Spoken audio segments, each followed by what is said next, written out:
So, I just got a brand new bookshelf, and I had to rearrange my books.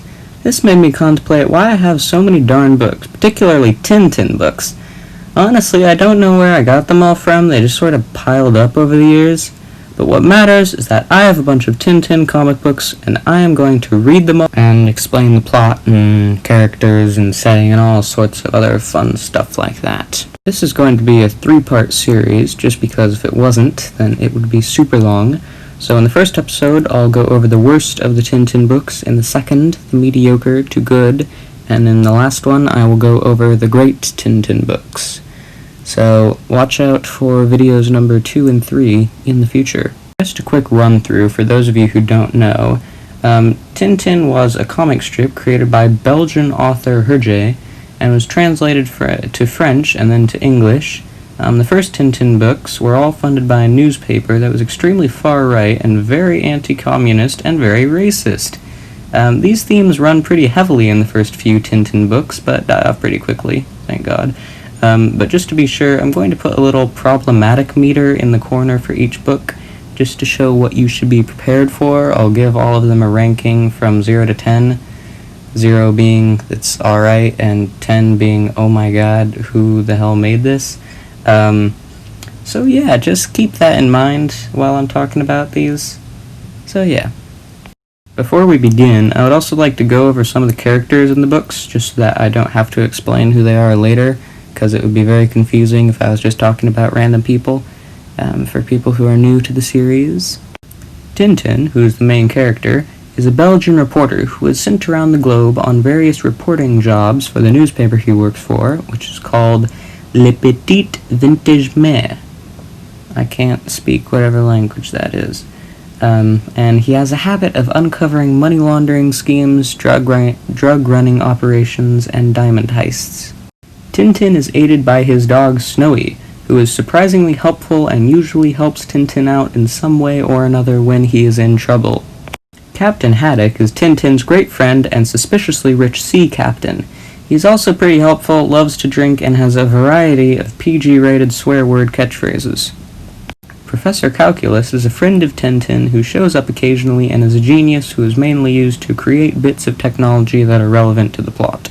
The Thompson twins are a pair of comedical detectives whose main purpose is to fill in as comic relief when they aren't filling Tintin in on exposition or trying to arrest him for something that he didn't do. In the earlier books, they're basically representatives of the government and/or police, but in the later books they're a little bit more independent and friendly towards Tintin, so it's nice to see that some people change. Bianca Castafiore is a wealthy opera singer who makes cameos occasionally. Captain Haddock really doesn't like her, but she is very persuasive and so comical, but sometimes plot-relevant things happen when she is around. Rastapopulus is a pretty generic bad guy who shows up in a few books and makes a fine villain. And Nestor is the butler to Captain Haddock's estate. Dr. Muller is another pretty generic villain that shows up occasionally. Yeah, he's just pretty much your garden variety evil dude. Alan was Captain Haddock's first mate until he mutinied, and now makes for a fine villain/henchman in quite a few of the books. So, first I'll explain the plot of the book, probably pretty poorly. Some of them are a bit more complicated than others, so I might end up breezing through them in a few lines, whereas others might take a bit of time to explain. Secondly, I'll give my thoughts on the book, how much I liked it, and yeah, that should be it. So let's get started. So, number 23, Tintin in America. The plot mainly revolves around Tintin in Chicago in the Midwest, thwarting Al Capone and acting like a cowboy. So, Tintin in America, it's not a very good book. It has a pretty loose plot and is really just a series of events that string together to form a story, if that. Most of the book is just Tintin avoiding death in interesting ways. There's not much in the way of characterization or development of any sort like that. This book is also probably one of the most racist, with some very not political correct things about Native Americans and this one random stereotypical Mexican outlaw. Due to its stringy plot and racism, this is my least favorite one and gets its spot at 23rd. Number 22, The Castafiore Emerald. This one is very complicated and not a lot happens of any significance, so I'll just tell you the book in a list. Gypsies, Bianca Castafiore, John Wag, Wheelchair, Filming Crew, Missing Jewels, Found Jewels, The End. So, this one is pretty much just a montage of Captain Haddock's life being terrible until all of his problems go away. There's really not much that goes on in it, so yeah, not my favorite. Number 21. Tintin and the Red Sea Sharks. So Tintin and Haddock travel to the Middle East to number 1, investigate an airplane dealer, and number 2, get rid of the emir's pesky son.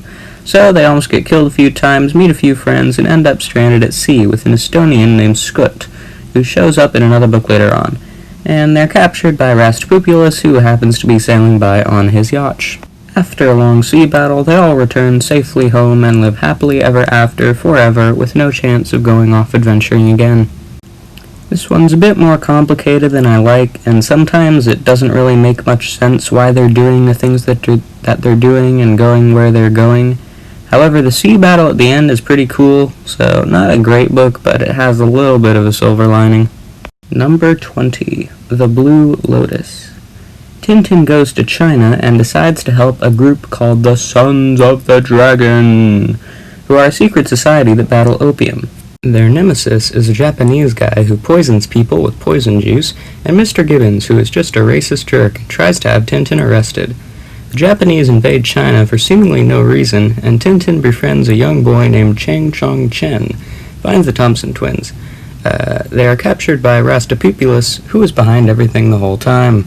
The Blue Lotus is a lot more wordy and a lot more complicated than the other books. The plot is a lot more interconnected with itself and makes for a more complicated story while everything affects everything else. There's a lot less comedy in this one, which, along with the added complexity and the higher stakes, makes this one a bit more of a serious read. The book is surprisingly blunt in the way it tries, and succeeds for the most part, in not being racist. It mainly does this by making one of the villains a racist jerk and having Tintin literally explain to the characters that racism is stupid. So yeah, it's a better book than some of the others, but still not great.